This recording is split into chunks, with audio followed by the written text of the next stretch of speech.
Um, as you will have heard, this session is going to be recorded. We will just record the talk and then turn the recording off for the Q&A afterwards. So I'm delighted this evening that we have with us Dr. Samuel Vermote, who completed his PhD in gender and sexuality studies at UCL last year. Samuel went on to work as a lecturer on the Global Health and Social Medicine BA at KCL, and is now working on an article which is based on the talk that he's going to be giving this evening, which he plans to submit to Social Science and Medicine Journal. I'm particularly excited to introduce Samuel this evening because, having supervised his PhD myself, I know his work really well. So I know how fantastic it is and what a treat we are in for this evening.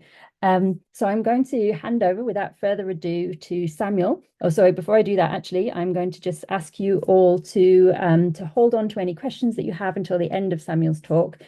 Please feel free to pop them in the chat if you would like to, or just make a note of them for yourself. And there will hopefully be plenty of time for Q&A at the end. So Samuel's going to be talking to us this evening about A Sterile Syringe, a Book and a Towel to Lie On, the history of lesbian motherhood and donor insemination in England throughout the 1970s and 1980s. Over to you, Samuel. Thank you so much for that lovely introduction. And more importantly, thank you so much for supervising my PhD thesis. It was an absolute privilege. So I'm just going to share my screen real quick, which hopefully will work. And then I'll get on to the meat of things. Wait, I'm having some issues. I can't seem to actually share the PowerPoint. There we go. Sorry about that. I hope that's visible for everyone.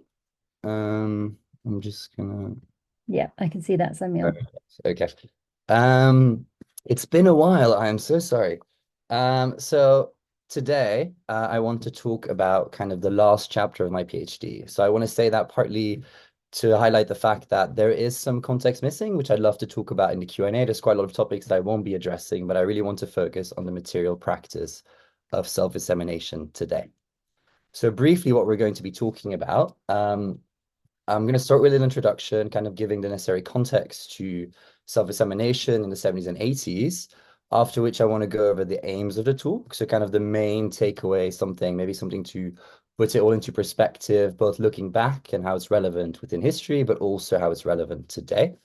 Then I want to talk about my positionality briefly as a researcher, because obviously as a cis man, kind of talking about lesbian history, that requires some reflection. Then I want to talk about the theoretical framework. So why do I call it a choreography? And then I want to go over the two different steps that I've identified as kind of the main parts of self-insemination, which is a sperm donation and the insemination. Now, so donor insemination first captured the attention of lesbian communities in the 1970s. Emboldened by the Gay Liberation Front and second wave feminism to openly live their lives as lesbians, some of them began looking for ways to start a family without the direct involvement of a man. Although initially designed as an infertility treatment for heterosexual married couples in the 60s, would-be lesbian mothers discovered they could repurpose this technique to achieve pregnancy without penetrative sex with a man, opening up the newfound pathways to motherhood they were looking for. So before its introduction, lesbians with a desire to parent had to either enter a heterosexual marriage or engage in casual sexual encounters with men, two options that were difficult to join with their sexual identities.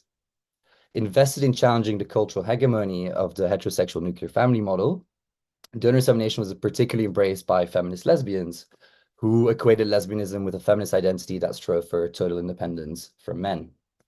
But during the period I'm talking about, kind of a heteronormative bias pervaded society that deemed lesbian mothers unfit to mother, kind of denying them access from the booming sperm bank industry and clinical donor insemination. So in response, and what's so powerful about this history is that lesbians started collecting donor sperm themselves, kind of through gay men's groups or anti-sexist men groups or lesbian community networks, maybe sometimes using a friend, performing the procedure at home with the help of a syringe and a well-placed mirror. Now, the lack of a clinical framework in the way we have it today Regulating those practices meant that would-be lesbian mothers were free, but also required to construct and manage the literal and figurative distance between their families and the donor. This duality was best captured by the quote I've put on the slide here, um, which was taken from Getting Pregnant Our Own Way, which was a very important self-insemination manual published by Lisa Saffron, a lesbian mother herself, that had a big influence on the community. So in this book, she features a quote from Tony. So at the start of the book, Tony says, with self-insemination, which is the name donor insemination was given within lesbian communities because it's a move away from kind of artificial insemination as kind of a derogatory term. With self-insemination, I can take control over my life, be autonomous, independent of men, a free agent. I'm a lesbian and I really don't enjoy sex with men. But later on in the book, the same Tony features again saying, I was totally at the mercy of the donors and the intermediaries. I was in a position of asking them a huge favor and I felt uncomfortable. Now, sharing her personal experiences with donor insemination, Tony, a self-identified lesbian, and I want to also add, by the way, now that I'm saying this, I use the term lesbian here and lesbian woman because that was a terminology that my interviewees identified with. So a self-identified lesbian praised the technique's liberatory potential, which allowed her to get pregnant without entering a relationship with a man. At the same time, however, she recognized, or rather, she recounted struggling to secure sperm donations, feeling disempowered by her reliance on the conditional willingness of men to help. So Stoney's story here illustrates how performing donor insemination outside of a fertility clinic not only generated newfound opportunities to start a family, but also led to unexpected and complicated relationships with sperm donors. In this talk, I want to draw on the archival research I did, but also the oral history interviews I did with lesbian mothers, and to a certain extent with sperm donors, to explore how both lesbians and sperm donors navigated those relationships, showing ultimately the ways in which both parties carefully orchestrated the material practice of donor insemination to create and uphold the desired arrangement that they wanted. So in this period, there were three main forms of kind of donor arrangements. One of them was total donor anonymity, where both parties know nothing about each other. The other one is known donor arrangements, where some identifying information was given so that if the child asked for it at one point, they could be put in contact. And then finally, there's the involved donor who kind of played a role in the family, often like an uncle figure. Now, more than a straightforward verbal agreement, I will argue that these arrangements required a constant negotiation between lesbians and their donors, which shaped every step of the procedure. In this context, the material practice of donor insemination not only served as a necessary, often uncomfortable practicality, but also an essential tool to safeguard the mutually agreed upon level of donor anonymity. Everything from the physical handling of the semen to the location of the insemination was carefully choreographed to enable the formation of a highly individualized family structure and should thus be taken seriously as an integral and intentional part of lesbian family building. I'm just going to have a sip of water. I'm having some technical issues. There we go. So in this way, the purpose of my talk is twofold. On the one hand, I want to look back and build on the existing work on lesbian motherhood, which in large part was written by my supervisor, Rebecca Jennings. More specifically, I hope to show that the practice of donor insemination should be seen as a continuous dialogue between recipients and donors, shaped by the reciprocal influence both parties had on each other. So not as a unilateral process designed by aspiring mums alone or as something that was a mere practicality. Secondly, I want to look forward. I want to inspire reflection on lesbian donor insemination today and in the future. Because today, unlike the 70s and 1980s, the majority of lesbian donor insemination is performed in fertility clinics.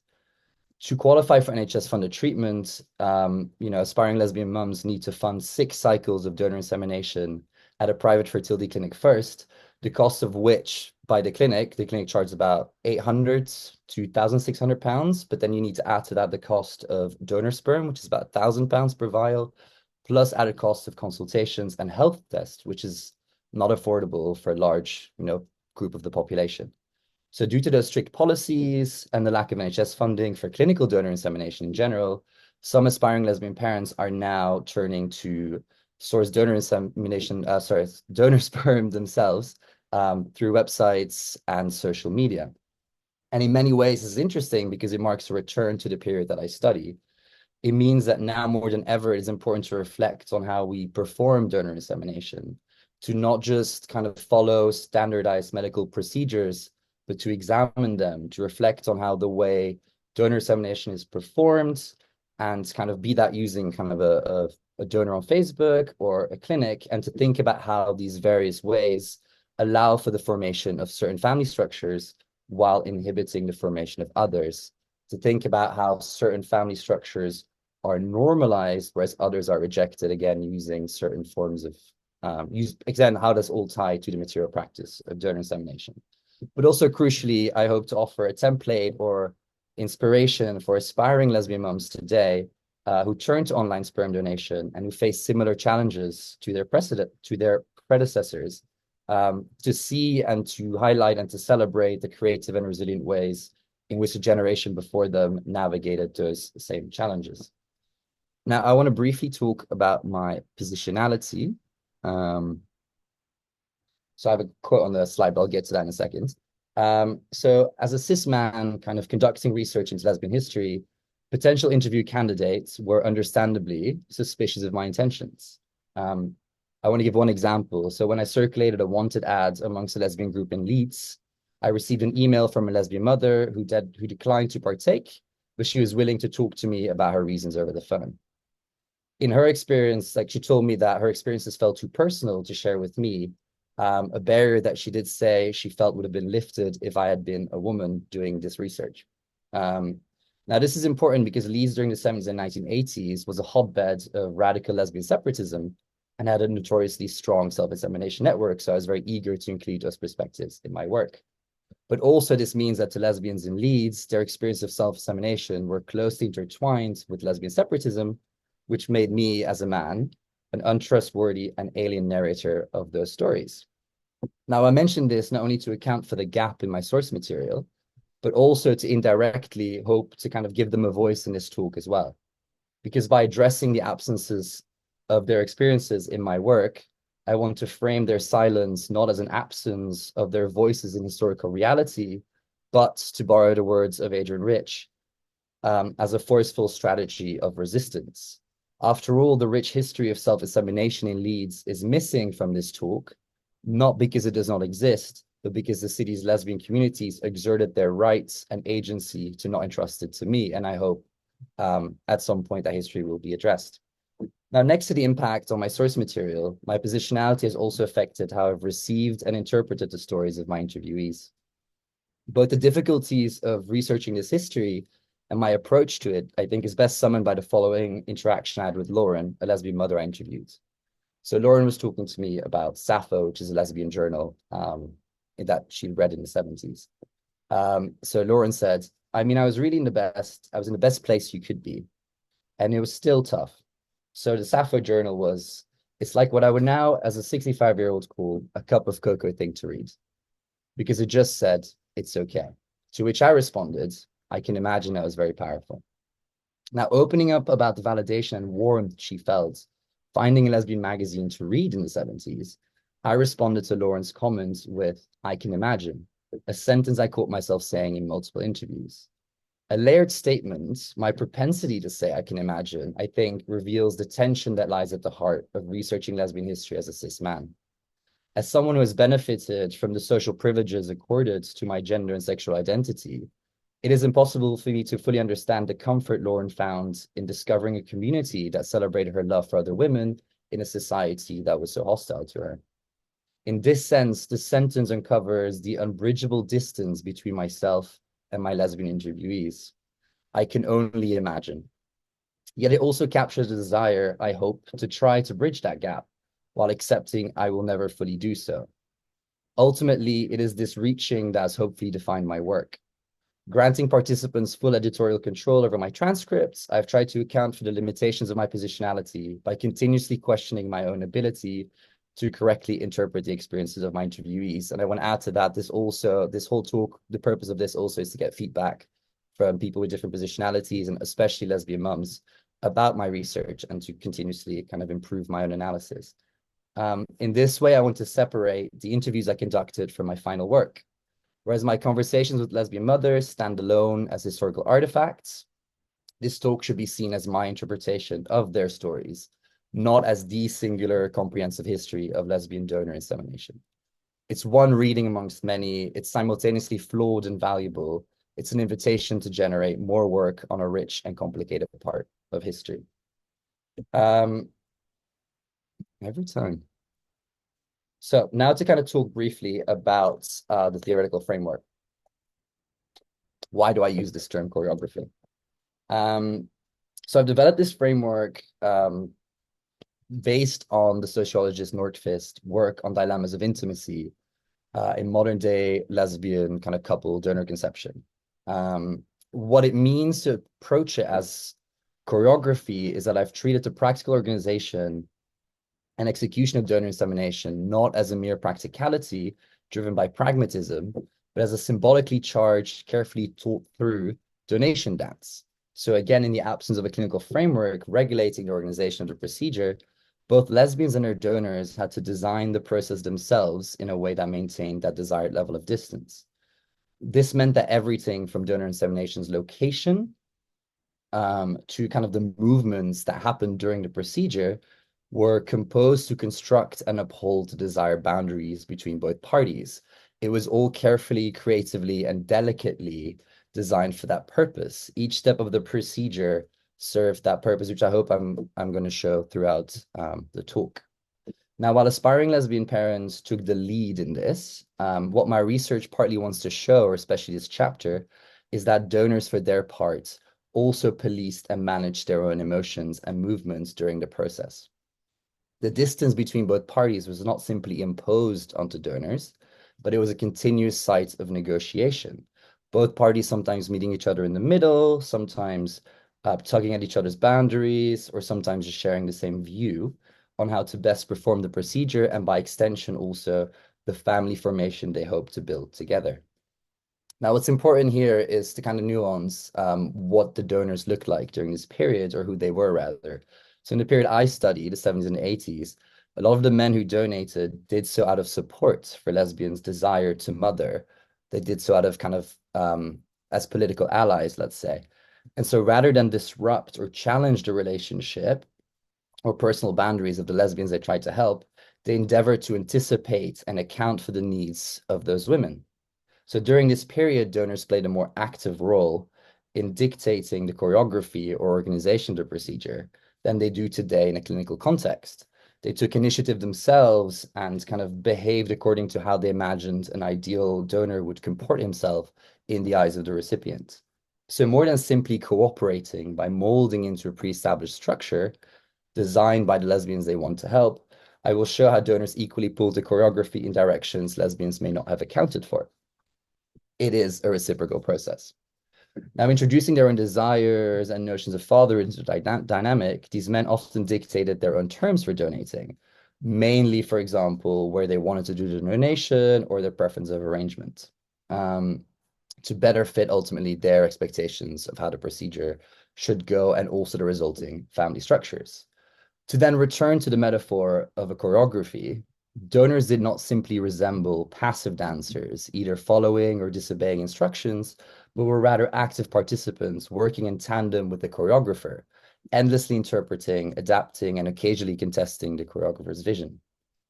Conceptualizing donor insemination in this way as a choreography, originally crafted by a choreographer, but continuously adjusted based on the dancer's unique qualities and inputs, I try to foreground both the materiality and the bilateral nature of the process.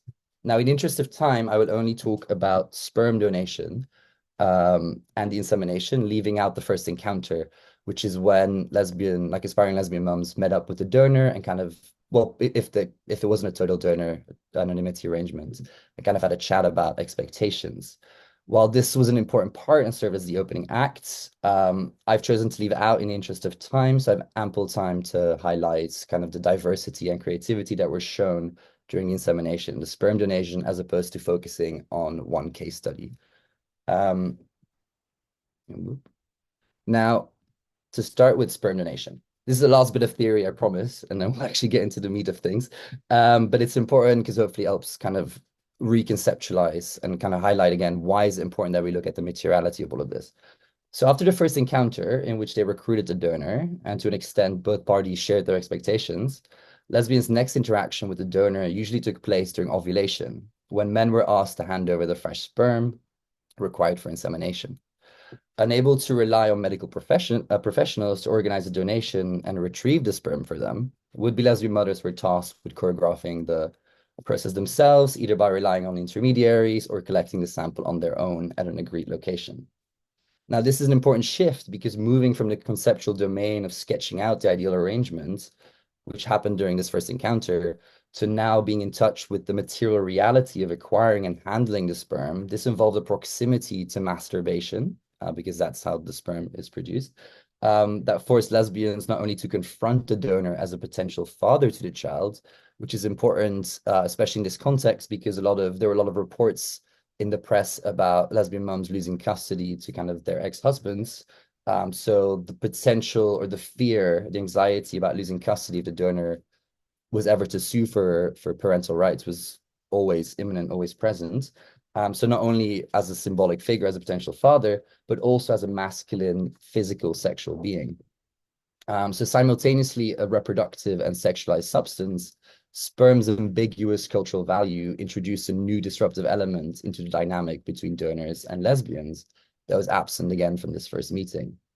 To understand the intricacies of semen's corrosive influence within this context, I've drawn from Mary Douglas's work on pollution and taboo, purity and danger, conceptualizing donor sperm not simply as kind of a passive tool, an unproblematic reproductive substance, which is, for example, how what fertility clinics endeavor to turn sperm into, but rather as an agent capable of befuddling the order on which would-be lesbian mothers, donor relationships, and future families were built. So I use Mary Douglas because Mary Douglas argued that notions of dirty and clean do not represent inherent qualities of matter, so nothing is inherently dirty, but rather are the product of a system that symbolically enacts the world through the ordering of elements. Now, to explain this, she gives the example of mud. So mud on a forest floor is not considered dirty. It only becomes dirt when it moves from the ground onto clothing. So in that sense, dirt is matter out of place, or anything that blurs, smudges, contradicts, or confuses the accepted classifications at the heart of the social order. Now, important here is that she added that what is considered pollutants is not universal, but it varies from situation to situation, from culture to culture, from time period to time period. So think about, for example, getting mud on you in the context of mountain biking, which I'm sure we all do, versus getting mud on your clothes on the way to a wedding. When read through that lens, self-insemination emerges as a unique system that operated outside of contemporary heteronormative society. Its participants framing donor sperm with different boundaries than their heterosexual counterparts. They framed it using it means something different in both those contexts. So whereas semen's dual function as ejaculate, so something sexual, and biological reproductive material fit neatly within the hegemonic ideals of heterosexual reproduction, its sexual overtones are problematic in the context of lesbian donor insemination, where its recipients were striving for total independence from men in their romantic and intimate relationships. So next, I want to talk about how or what spatial and corporal rituals then were used to desexualize this liquid, or to return to Mary Douglas, keep it in place, to desexualize it. Now, one of the main ways that this was done was by carefully choosing the location of sperm donation.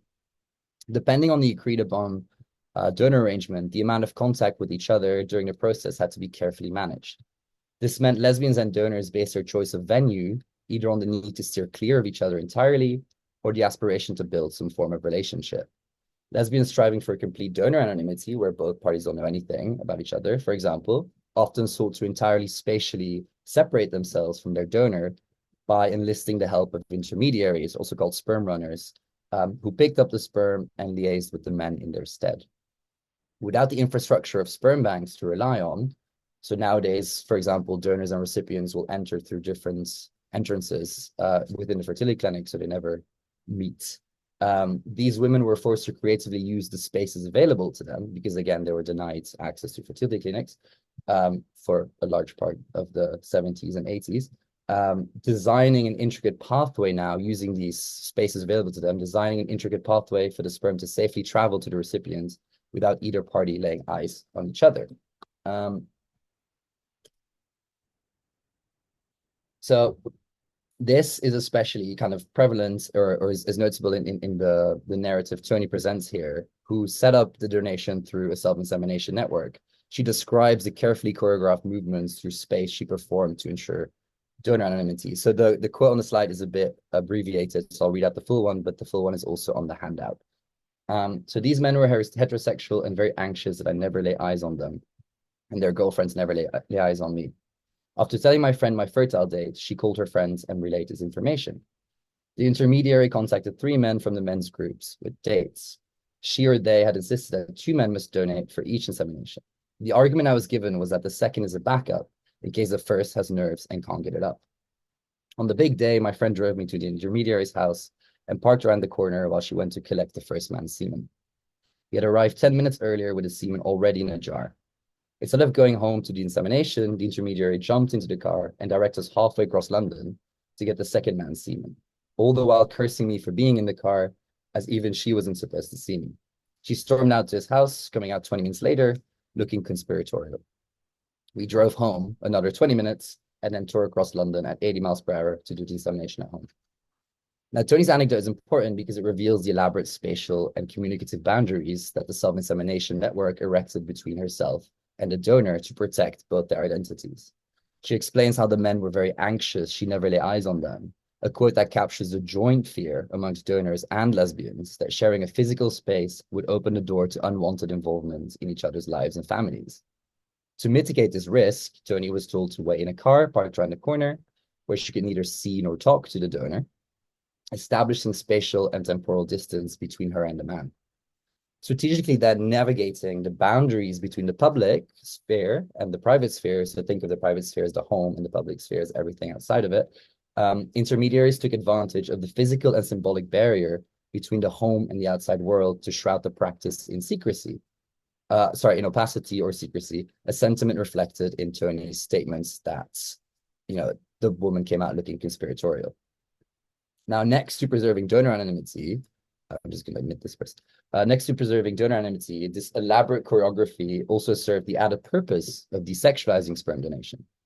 In Tony's case, the donor was asked to drop off the sperm at an intermediary's house, where another intermediary came to collect the vial before finally handing it over to her.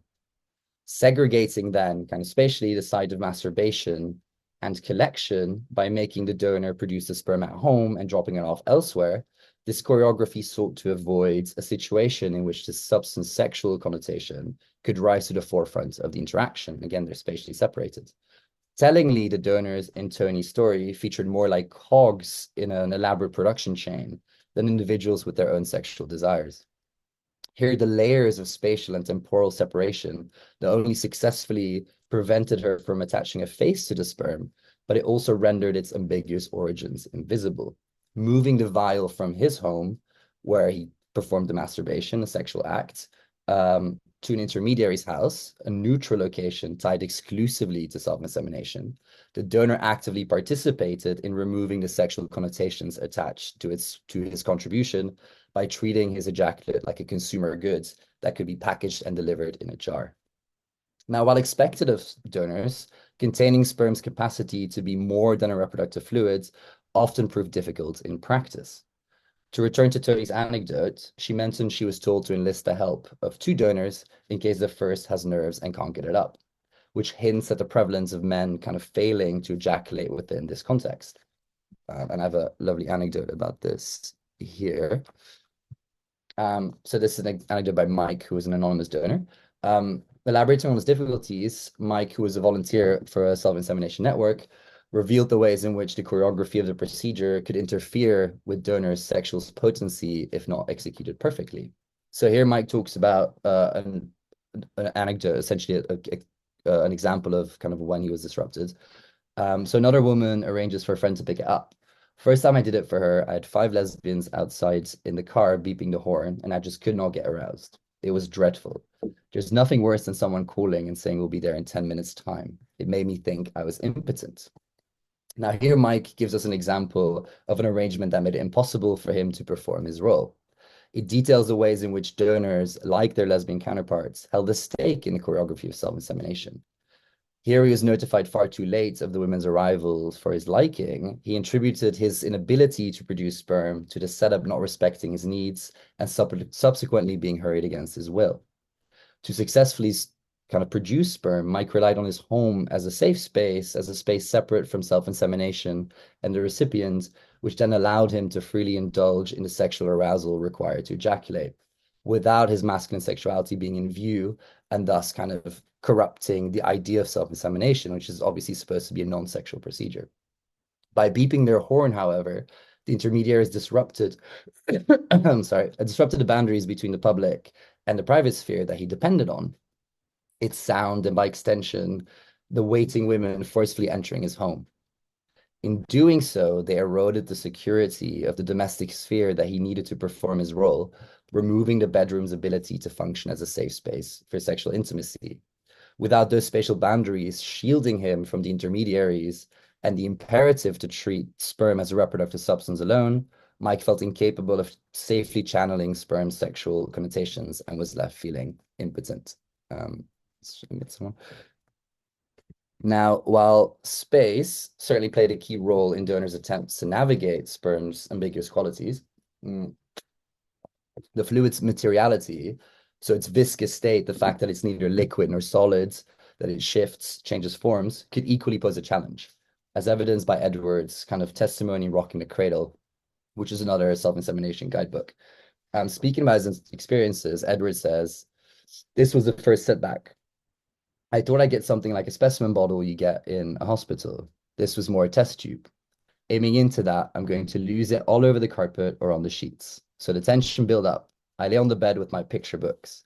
I couldn't get an erection. I was sweating. I knew I wasn't going to make it. So I go back to the sitting room. We had a cup of coffee and chatted for a bit. So the we is the intermediary that came to pick up the sperm. She was smashing. So she talks to him for a little bit, calms him down. Then I went back to the bedroom and looked at this test tube bloody thing. Why can't I give you something a bit bigger? I'm quite serious about this because I think it might put men off. Anyways, I made it using the picture books, so a happy ending. As to produce the sperm in an intermediary's house, Edward was sent to the bedroom with a specimen bottle to ejaculate into. While he was less fazed by the spatial setup in the way Mike was, in his case, the difficulties arose from the tiny vessel he was handed to aim into, which caused him to worry about losing it all over the carpets or the sheets. Now, here he's aware of sperm's viscous state and also the uncontrollable nature of ejaculation. Edward's inability to perform was directly tied to his fear about being unable to contain the fluids and causing a spill. Because he was masturbating in a foreign bedroom, his anxieties about sperm's kind of pollutant qualities were heightened, a sentiment reflected in his reference to the carpet and sheets on which sperm would be considered, to return to Mary Douglas, out of place.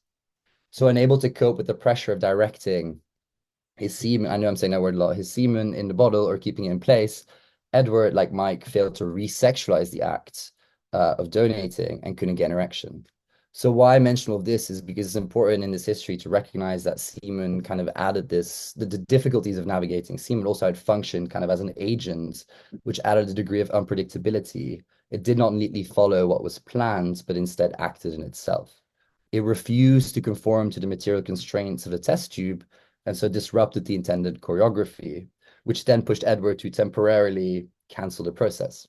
Now, what's interesting about this anecdote is that it also shows how sperm donors actively reinvented the choreography of self-insemination to help them better navigate its kind of the ambiguity of the process. They needed this as well. Like Edward, for example, suggested he was giving a bigger container in the future, whereas Mike, who we talked about earlier, refused to donate in a similar setup again, instead demanding would-be lesbian mothers now come to his house and allow him the time he needed to fulfill his role. So these all serve, again, as examples of donors actively negotiating with would-be lesbian mothers. They demonstrate the way in which the material practice of self-examination was not simply imposed by lesbians onto donors, but was rather the product of a continuous dialogue. Now, while effective, the meticulous planning and heavy time investment, like you can imagine, we're talking about how she had to drive all across London, that was necessary when using intermediaries put a lot of stress on the shoulder of lesbian mothers that others less concerned with donor anonymity preferred to avoid. In a section titled Arrangements to Get the Semen in Getting Pregnant Our Own Way, Saffron echoed this sentiment by warning her readers that the ease of collecting the sperm and doing insemination is often cancelled out by the awkwardness of the arrangements to get the sperm to the woman while she is fertile and within 2 hours of ejaculation. So to prevent this, lesbians who were searching for a known donor often opted to forego using intermediaries entirely, instead kind of performing the donation either at the donor's house or their own. Now, while the reduced travel time and the increased speed of the procedure provided a more practical and comfortable alternative, the newfound proximity to the donor and masturbation posed a new set of challenges, as you can imagine.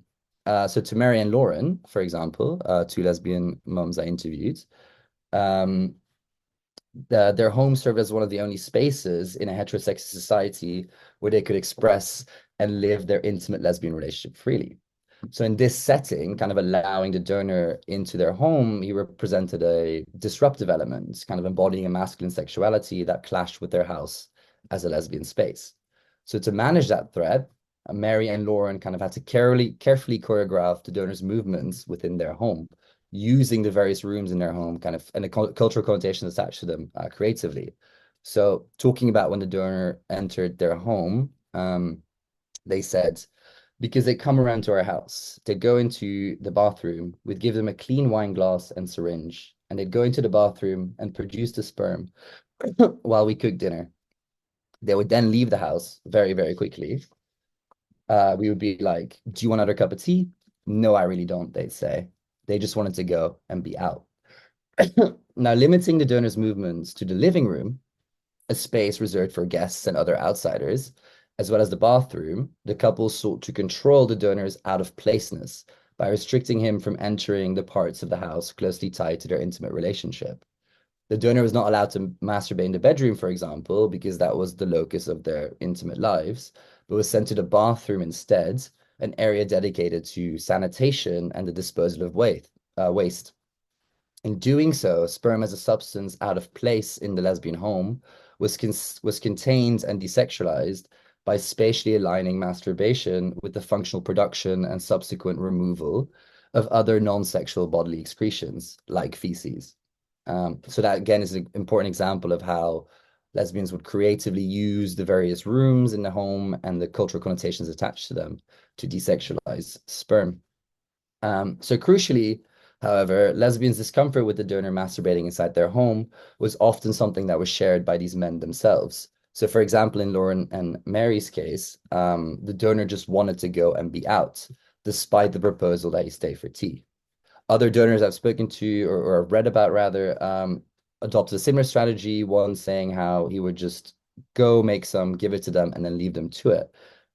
So by exiting as quickly as possible and kind of leaving them to it, these men not only recognized, but also contributed to managing the disruption their presence caused.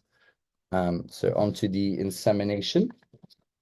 So once the vial had safely landed in the hands of the would-be lesbian mother, the final step was the insemination, which consisted of inserting the sperm as close to the cervix as possible, most commonly with the help of a needleless syringe and a well-placed mirror.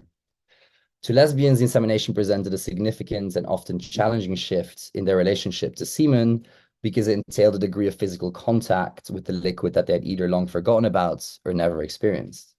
It was no longer an abstract symbol linked to an alien masculine sexuality, but in this kind of step, they had to handle it physically. Even more so, they needed to inject donor sperm to achieve pregnancy, which transformed it into a disruptive but necessary agent whose unpredictable materiality and sexual overtones had to be carefully contained through a series of spatial and corporal rituals. Now, a procedure that could easily be performed without the help of a third party, which is kind of a big part of why, self-insemination is a political act, kind of was part of the women's health movement and kind of moving away from the control reproductive medicine would have over women's bodies. They could kind of do it on their own or together with their partners or close friends. So whereas the choice of venue for sperm donation primarily functioned to safeguard the desired donor arrangements, the setting of the insemination served a different purpose. No longer preoccupied with the management of third parties kind of disruptive presence, lesbians were now free to prioritize comfort and intimacy, most commonly electing to perform the procedure at home. This is important because moving in a heterosexist society, these women's homes were one of the few spaces that, to borrow again words from Sarah Ahmed, a theorist, extended to their shape. So Ahmed talks about how heteronormativity functions as public comfort by allowing bodies to extend into spaces that have already taken their shape. Now, in British society in the 70s and 80s, in that context, lesbians were made to feel unwelcome in a lot of spaces. So most spaces outside of their home made them aware of their lesbian body's inability to inhabit the social skin, as Ahmed describes it. These spaces demanded of them.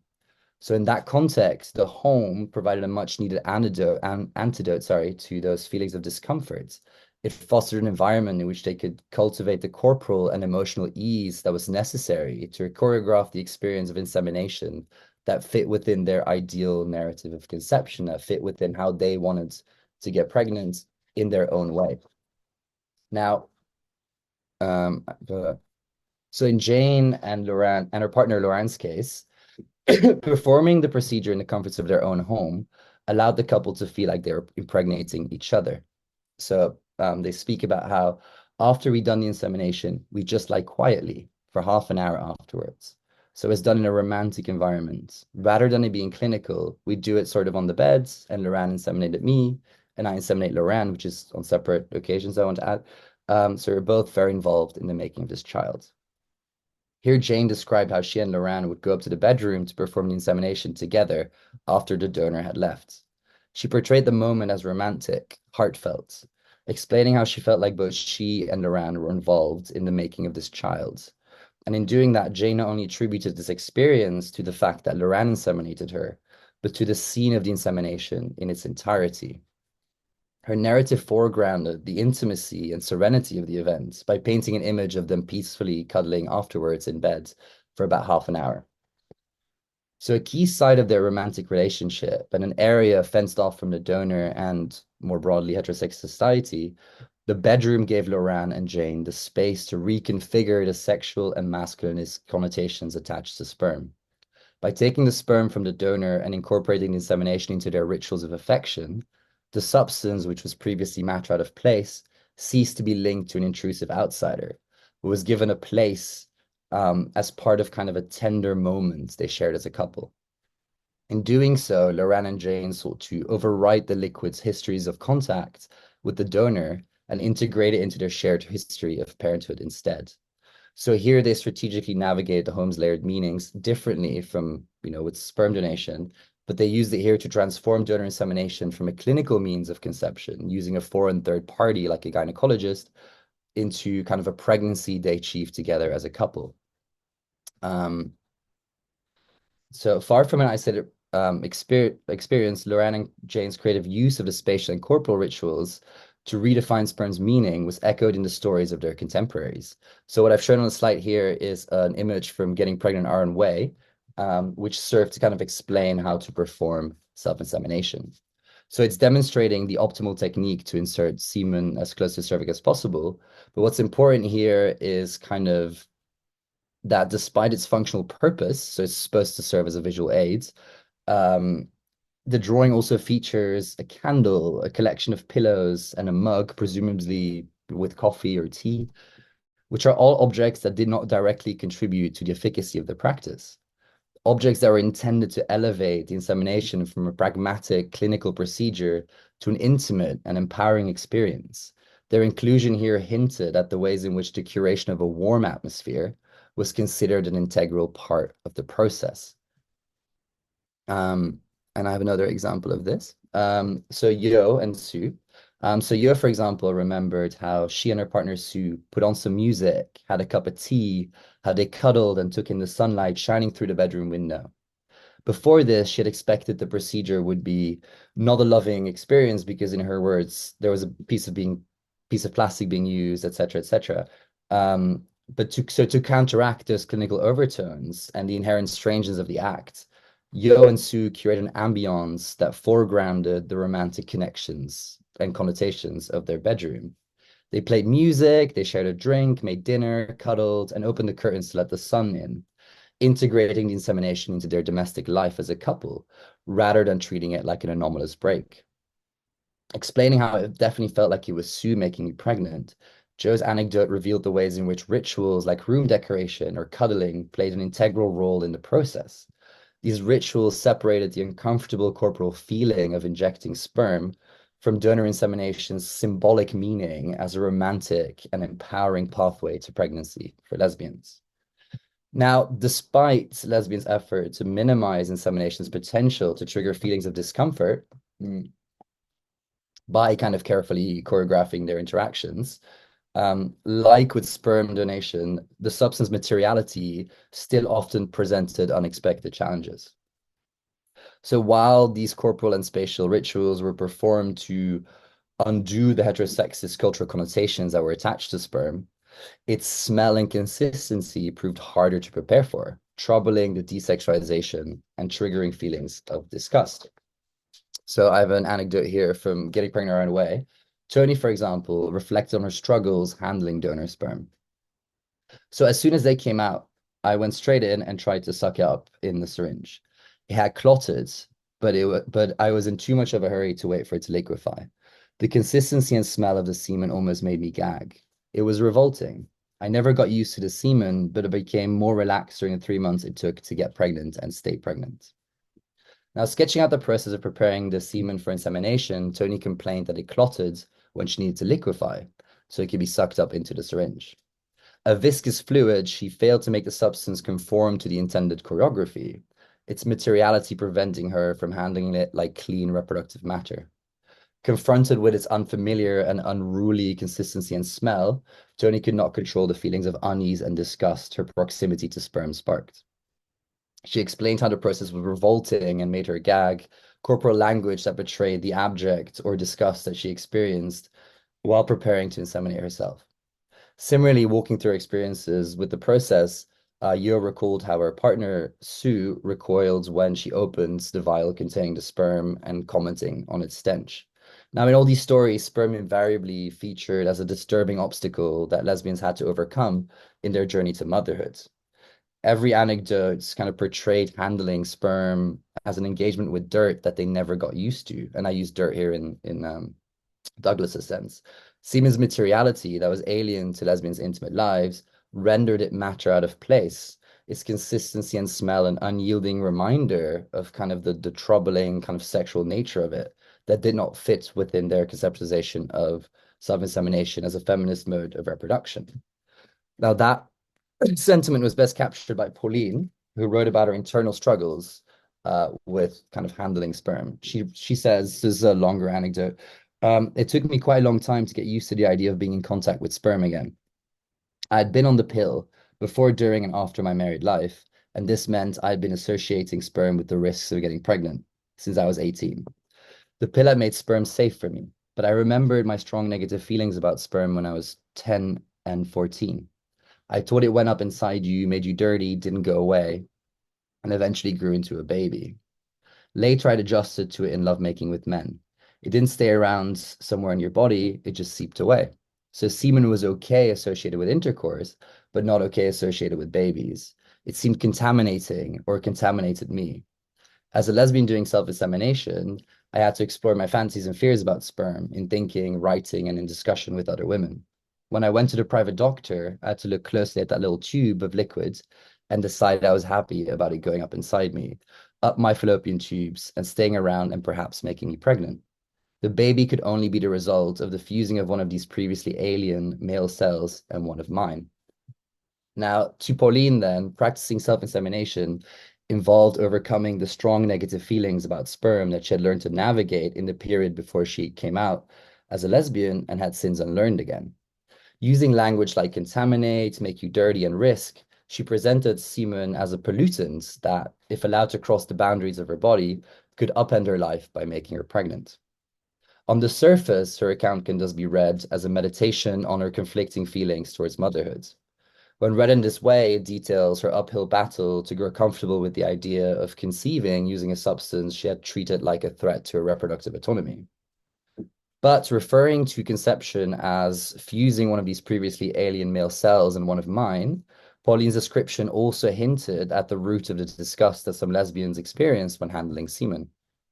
More than reproductive material, to her, the fluid represented a foreign substance intrinsically linked to men, the absorption of which disturbed the order of her lesbian body.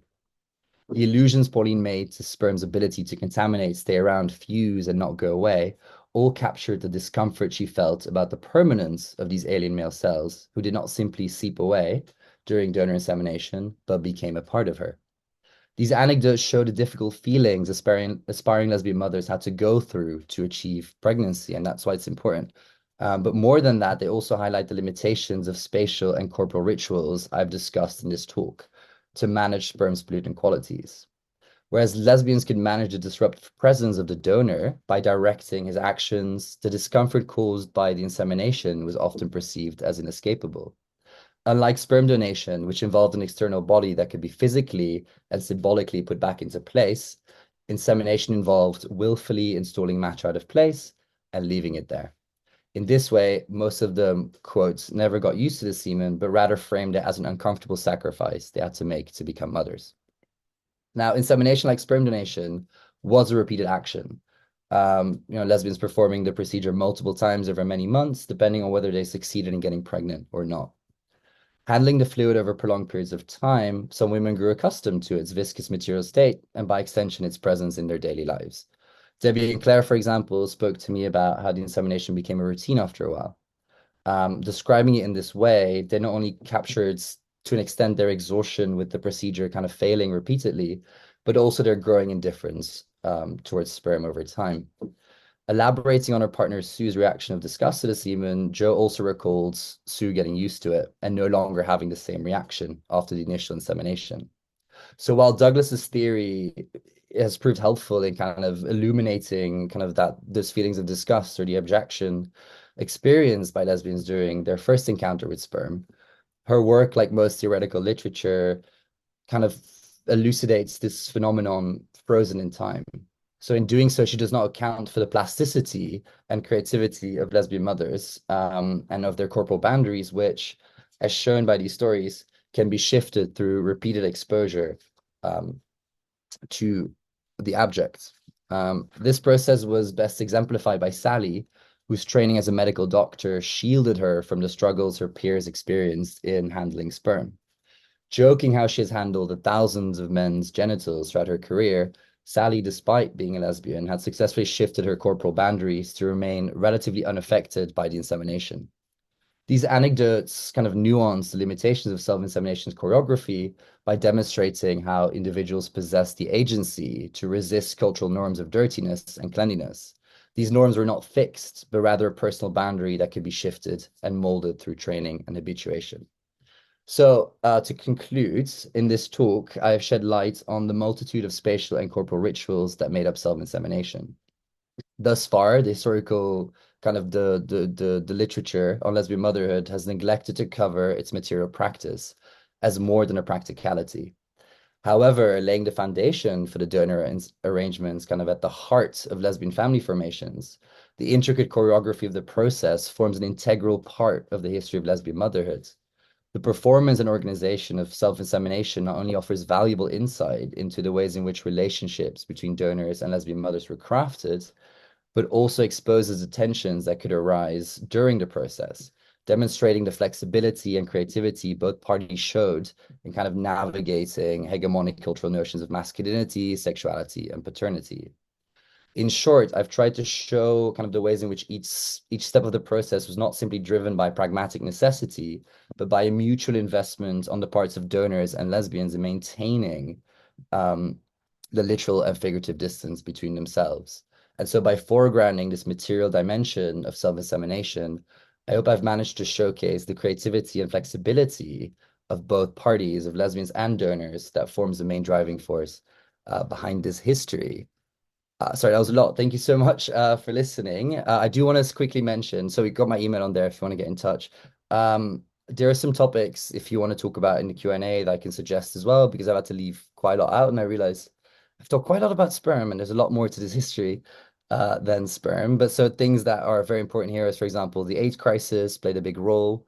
There's a big shift in donor arrangements from the 70s to the 80s. So there's a shift to the use of more known donor arrangements. I've mentioned the custody battles are important, the ties to the women's health movement, maybe kind of the links between masculinity and sperm donation, the methodological challenges I face. These are all topics if you need inspiration for a question that I'd love to talk about. But also please just ask me anything.